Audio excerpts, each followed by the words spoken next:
दोस्तों, कहानी की शुरुआत में हम एक लड़के को ट्रेन में गंभीर हालत में देखते हैं। उसकी हालत देखकर पुलिस उसे तुरंत हॉस्पिटल में भर्ती करा देती है। हॉस्पिटल में जब उस लड़के की हालत थोड़ी ठीक हो जाती है, तब उसके पास कुछ अधिकारियों के लोग सवाल जवाब करने आते हैं। वो बताता है कि वो एलीट हंटिंग क्लब से बचकर भाग गया था। वो उन्हें उन क्लब के मेंबर्स के हाथों पर बने कुत्ते वाला टैटू के बारे में बताता है। तब अधिकारियों के लोग हॉस्पिटल का दरवाजा बंद कर देते हैं और एक आदमी अपने हाथ में बना वही कुत्ते वाला टैटू दिखाकर पूछता है कि क्या यही टैटू है। ये देखकर वो लड़का घबरा जाता है और वो लोग उसे निर्दयता से मार देते हैं। लेकिन ये उस लड़के का सपना होता है। वो अपने घर में सोया होता है और भयावह सपने की वजह से आधी रात में उठ जाता है। असल में एलीट हंटिंग क्लब ऐसा ग्रुप है जो लोगों को पकड़कर बेचने का काम करते हैं, जिसके चंगुल से लड़का बचकर भागने में सफल हुआ था। लेकिन वो अभी तक इस दुखद घटना से बाहर नहीं आ पाया है। वो छुपकर अपनी गर्लफ्रेंड के साथ एक घर में रहता है। उसे पता था कि एलीट हंटिंग क्लब का हर जगह प्रभाव है, इसलिए उसने किसी को इसके बारे में नहीं बताया था।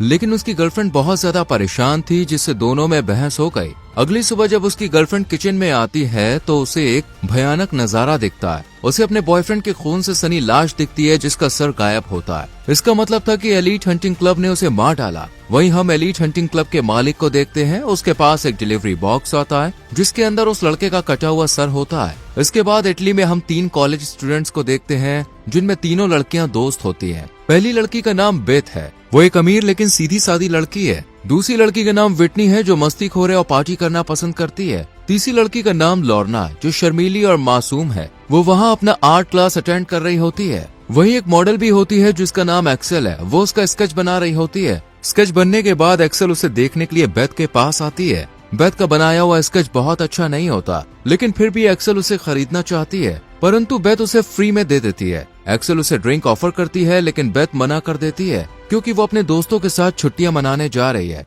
रात में बेथ अपने दोस्तों के साथ ट्रेन में सफर कर रही होती है। बेथ और विटनी ड्रिंक लेने के लिए ट्रेन के दूसरे डिब्बे में जाती हैं, जबकि लॉर्ना अपने डिब्बे में ही रुकती है। जब बेथ और विटनी आगे बढ़ रही होती है, तब एक अजीब आदमी उनसे टकरा जाता है। दोनों लड़कियां उसे नजरअंदाज करके आगे बढ़ जाती हैं। जब वो ड्रिंक ले रही होती है, तभी उनका ध्यान एक्सेल पर जाता है। उसे देखकर बेथ और विटनी चौंक जाती है। वो उससे पूछती है कि तुम यहाँ पे क्या कर रही हो। एक्सेल कहती है कि तुम्हारे घूमने का प्लान सुनकर मैंने भी घूमने जाने का प्लान बनाया है। फिर बेथ और विटनी वहाँ से निकलकर लॉर्ना के पास आ रही होती है। तभी उनका कुछ स्थानीय लड़कों से झगड़ा हो जाता है, जो उनसे बदतमीजी करने लगते हैं। पर दोनों लड़कियां जैसे तैसे वहाँ से निकलकर लॉर्ना के पास आती है, पर वो देखती है कि वो रो रही है,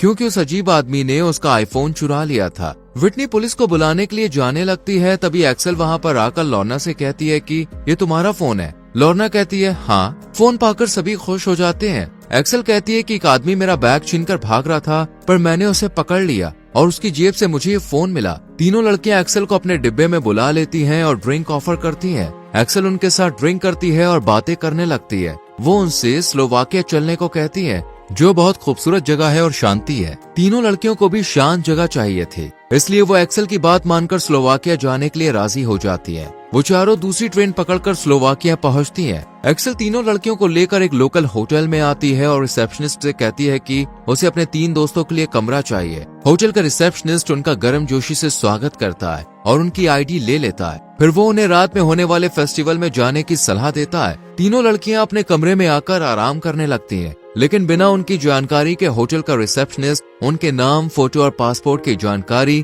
एक सीक्रेट वेबसाइट पर डाल देता है, जहां दुनिया भर के अमीर लोग उन पर बोली लगाते हैं। टॉड नाम का एक आदमी बेथ और विटनी को खरीद लेता है और फिर अपने दोस्त के साथ स्लोवाकिया जाता है। वहाँ एलीट हंटिंग क्लब के लोग उनका अच्छे से स्वागत करते हैं और उनके हाथ पर वही डॉग वाला टैटू बनाते हैं, जो वो हर कस्टमर के साथ करते हैं। रात में तीनों लड़कियां फेस्टिवल में जाती हैं और जमकर मस्ती करने लगती हैं। वही टॉड और उसका दोस्त भी मौजूद होते हैं, जो उन लड़कियों को गौर से देख रहे होते हैं। वहाँ कई और ग्राहक भी मौजूद थे, जो अपनी खरीदी हुई लड़कियों को देखने आए थे। लॉर्ना अकेले बैठी होती है। तभी एक लड़का उसके पास आता है और उसे डांस के लिए पूछता है। लॉर्ना मान जाती है और दोनों डांस करने लगते हैं।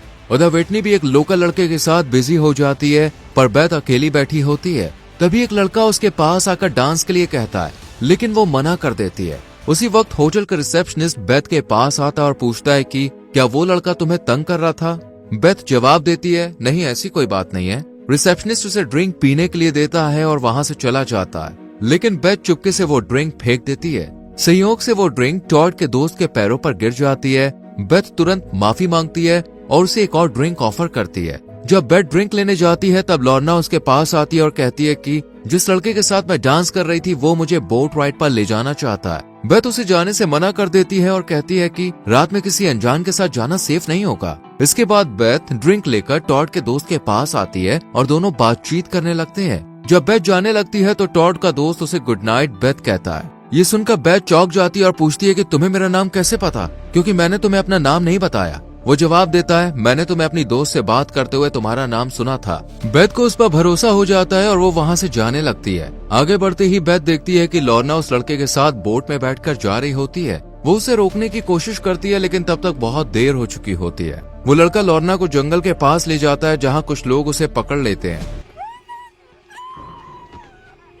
वो लोग एलीट हंटिंग क्लब के सदस्य होते हैं। उधर बेथ और विटनी होटल के लिए निकल जाती है, जबकि एक्सेल लॉर्ना के वापस आने तक यही फेस्टिवल में रुक जाती है। अगली सुबह बेथ, एक्सेल, विटनी और वो लड़का जिसके साथ विटनी ने कल फेस्टिवल में एंजॉय किया था, सभी स्पा में रिलैक्स कर रहे होते हैं। उन्हें लगता है कि लॉर्ना उस लड़के के साथ मस्ती कर रही होगी और जल्द ही वापस आ जाएगी, लेकिन सच्चाई इससे कहीं ज्यादा भयानक होती है। लॉर्ना को एक टॉर्चर रूम में बिना कपड़ों के उल्टा लटका हुआ हम देखते हैं। उसके हाथ पैर बंधे होते हैं और मुंह पर पट्टी बंधी होती है। वो दर्द और डर से चीखती चिल्लाती रहती है, लेकिन उसकी आवाज सुनने वाला कोई नहीं होता।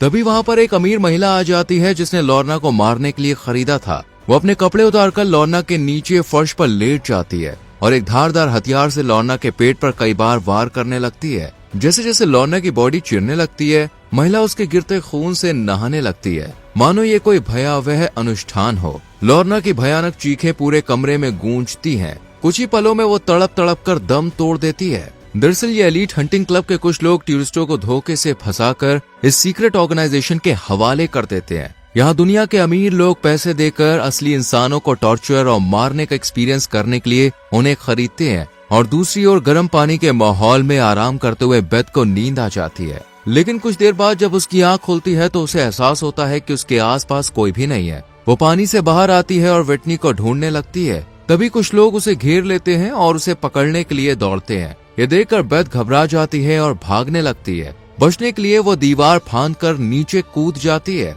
रास्ते में वो मदद के लिए गाड़ी रोकने की कोशिश करती है, लेकिन अंदर बैठा हुआ आदमी डर कर भाग जाता है। बेथ पीछे मुड़कर देखती है, वो लोग तेजी से उसका पीछा कर रहा है। बेथ भागते हुए जंगल की ओर चली जाती है, लेकिन वहाँ भी खतरा उसका इंतजार कर रहा था। जंगल में बेथ की नजर एक हिंसक स्ट्रीट चिल्ड्रन गैंग पर पड़ती है। ये बच्चे खतरनाक और बेरहम होते हैं। बेथ भागते भागते गिर जाती है और तभी ये बच्चे उस पर हमला कर देते हैं। वो दर्द से करहाती है, लेकिन तभी अचानक एक्सेल वहाँ पे एलीट हंटिंग क्लब के बॉस के साथ आ जाती है। वो बेथ को इन बच्चों से बचा लेता है और एक्सेल उसे गाड़ी में बैठाकर ले जाती है। यहाँ बॉस इन बच्चों को लाइन में खड़ा कर देता है और बेथ को चोट पहुँचाने के लिए उन्हें पनिशमेंट देने वाला होता है। वो सभी बच्चों के सामने एक बच्चे को गोली मार देता है। ये देखकर बाकी बच्चे डरने के बजाय खड़े रहते हैं, मानो उन्हें इसकी कोई परवाह ही ना हो। एक्सेल बेथ को लेकर बॉस के मेंशन में आती है। वहाँ विटनी को एक मेकअप आर्टिस्ट तैयार कर रहा होता है और उसके चोट के दागों को छुपा रहा होता है, लेकिन असल में उसे किसी पार्टी के लिए नहीं बल्कि टॉर्चर रूम में ले जाने के लिए तैयार किया जा रहा था।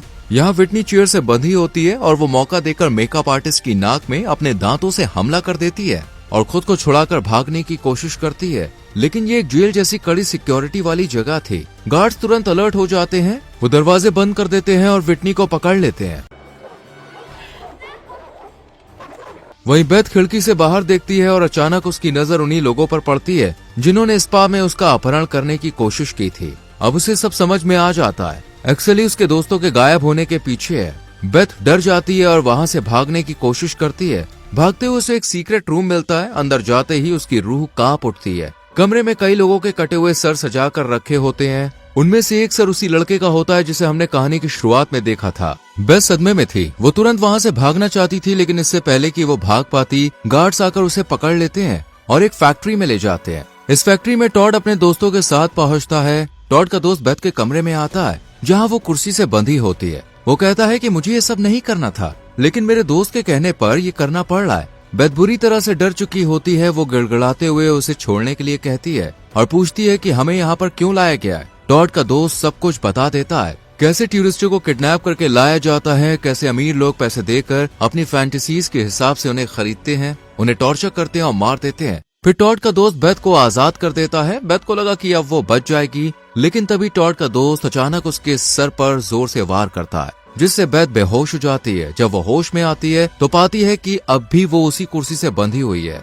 और अब टॉड का दोस्त उसे टॉर्चर करने के लिए तैयार था। दूसरी ओर टॉड विटनी के पास पहुंचता है। विटनी कुर्सी से बंधी होती है। टॉड एक इलेक्ट्रिक सॉ लेकर आता है और उसे विटनी के चेहरे के बेहद करीब लाकर डराने लगता है, लेकिन तभी गलती से सॉ उसके चेहरे पर लग जाता है। उसका चेहरा बुरी तरह से कट जाता है और खून बहने लगता है। विटनी की हालत अब इतनी खराब हो जाती है कि टॉड को घिन आने लगती है। टॉड घबरा जाता है और वहाँ से भागने लगता है, लेकिन तभी एलीट हंटिंग क्लब के गार्ड्स उसे रोक लेते हैं और कहते हैं कि तुम कॉन्ट्रैक्ट साइन कर चुके हो, बिना मारे तुम यहाँ से जा नहीं सकते। लेकिन टॉड उनकी बात नहीं मानता और भागने की कोशिश करता है और तभी क्लब के लोग उसके पीछे एक शिकारी कुत्ता छोड़ देते हैं। कुत्ता टॉड पर झपट पड़ता है, उसे बेरहमी से नोच नोच के मार डालता है। अब विटनी के घायल चेहरे की फोटो ली जाती है और एलीट हंटिंग क्लब के बाकी अमीर ग्राहकों को जिस फैक्ट्री में मौजूद है उन्हें दिखाई जाती है। उन्हें विटनी को खरीदने का कम दामों में ऑफर दिया जाता है। एलीट हंटिंग क्लब के लोग इस ऑफर को एक इटालियन बूढ़े आदमी के पास भी लेकर जाते हैं। वो कहता है कि मैं सोचकर बताऊंगा। फिर वो अपने कमरे में जाकर प्लेट में रखे मांस के टुकड़े को उठाकर खाने लगता है। तभी हम देखते हैं कि वो मांस उसी लड़के का था